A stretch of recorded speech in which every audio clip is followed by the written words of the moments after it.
Both died there on scene from several gunshot wounds. We established a perimeter, and we did a crime scene search. That residence on that evening was determined to belong to a 49-year-old Nicholas Blue Lopez, Blue being a street name within a street gang that he is a member of. Nicholas Blue Lopez, as you can see, was arrested several days ago. We obtained warrants for Nicholas Lopez and for Alfred Kruger Lopez, who we'll show you here in just a few minutes, for capital murder. Those warrants were issued on Friday, March 3rd. On March 3rd, on that evening, we were able to find Nicholas Lopez in the 8,000 block of Campfire Lane in West Bexar County. And I believe that's video that we shot of Blue the day of the arrest. He was found in 8,000 block of Campfire Lane in West Bexar County. We did then continue to look for Alfred Kruger Lopez, 54 years of age. We were able to develop some information that he was in and around Corpus Christi the last couple of days. So we actually sent one of our groups from our organized crime intelligence unit, went down and spent the last couple of days in Corpus. Once they were there, they liaisoned with various units, and I'll name all the units that were really instrumental in helping us out with this. The Texas Rangers, Texas DPS, Secret Service, the Lone Star Fugitive Task Force, the Corpus Christi Marshal's Office, the Corpus Christi Police Department Gang Unit. In a concerted effort between all of these agencies, over the last couple of days, we've been conducting surveillance in an effort to find Lopez. Earlier this afternoon, he was found at a Walmart that is there within Corpus Christi on South Padre Island Drive, and he was placed under arrest in the parking lot without incident. Thanks to DPS and the Texas Rangers, Lopez was loaded up onto an airplane, a DPS airplane, and was flown directly here from Corpus Christi just a few hours ago. There we have video of him being, this is upon his landing here in San Antonio from Corpus Christi. He was handed over to our gang unit deputies, who then brought him here to homicide, and he's actually upstairs being questioned at this moment. So we really, really appreciate this joint effort between us and all of these agencies. Just goes to show that Texas law enforcement will absolutely chase you to the ends of the earth if need be. We certainly will go across the state to go get you if we have to, and there's no shortage of law enforcement agencies that will help us out in that endeavor. So thank you to those other units that helped us out. Esta noche nosotros vamos a dar más información tocante un arresto de un sospechoso que vieron, Alfred Kruger Lopez, 54 años de edad. Esto fue un homicidio que pasó el día 6 de enero en 6000 calle Fincias, en una vecindad que se llama 5 de Mayo, aquí en el condado de Bexar. Esa noche, dos víctimas fueron baleadas. Javier Álvarez con X, Álvarez, 34 años de edad, y Janelle López, 38 años de edad.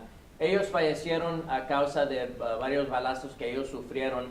La casa, esa noche nosotros pudimos averiguar que era una casa de Nicholas Blue Lopez, 49 años de edad, y él es un sospechoso en este caso. Hace varios días nosotros arrestamos a Nicolás López, aquí en el condado de Bexar, pero todavía seguíamos buscando a Alfred Kruger López, 54 años de edad. Este día nosotros tuvimos éxito gracias a varias agencias que nos ayudaron, agencias estatales, agencias federales que nos ayudaron en la búsqueda por Alfred López. Este día en la tarde nosotros lo encontramos en Corpus, en un Walmart que está en Corpus por South Padre Island Drive. Lo arrestamos sin incidente ahí afuera de la tienda.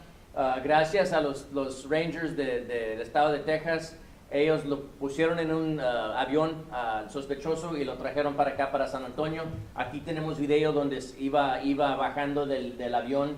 Aquí ya se lo entregaron a nuestros oficiales, y ahorita en estos momentos él está con los detectives arriba hablando de su crimen. Y a ver no sé cómo nos va a ir en la entrevista, pero nos da mucho gusto poder arrestar a estos dos sospechosos por este homicidio. Lo que se aparenta es que el homicidio Era por un argumento entre una mujer y el argumento escaló hasta el punto que mataron a las dos víctimas. I said it in Spanish, I'll say it again in English. From what we understand at this point, the murder may have been over a woman, and it was an argument that happened. And at some point, these two victims may have been lured to this residence as a part of that ongoing dispute, and unfortunately, they were murdered as a result of it. So we're extremely happy to make this arrest of what we would consider to be two very dangerous suspects. Can Questions? you talk about their relationship? Are they brothers? I believe they are brothers, yes. Okay. Are you looking for anyone else in connection to this? No, at this point, we believe that we've got all the suspects that we know about at this point. We believe we've got them in custody. But if anybody else has any information that they'd like to share with us, we'd certainly love to hear from them. They can call us at 210-335-6070, or they can email us at bcsotips@bear.org. ¿Tenían relación familiar? Los dos sospechosos son hermanos. ¿Y están buscando a alguien más? Ahorita no se busca a alguien más, solamente testigos, pero los dos sospechosos en el caso ahorita ya están bajo arresto, están aquí en nuestra cárcel, y pues nosotros quisiéramos, si alguien tiene información, si hay otros testigos que nos quieren dar información, nos pueden llamar a cualquier hora, 210-335-6070. These victims, the victim and the suspect, they were known to each other, or?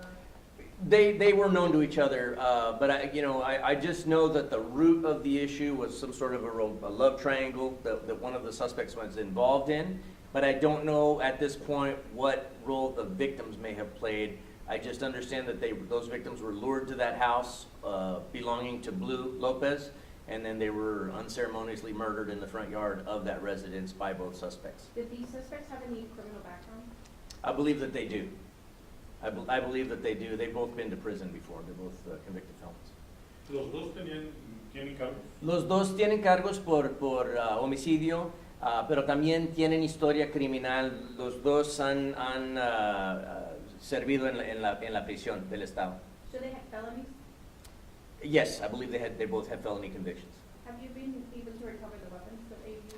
We've recovered some weapons in connection with this case. At this point, it's too early to tell if those are the murder weapons used. But my understanding is that we've had dealings with about 5 to 7 weapons in this case. In other words, the other night when we arrested Blue, some weapons were seized. And then my understanding is that today, when he was placed under arrest in Corpus, there were some weapons that he had access to. Thankfully, at the time that we arrested him, he was not armed.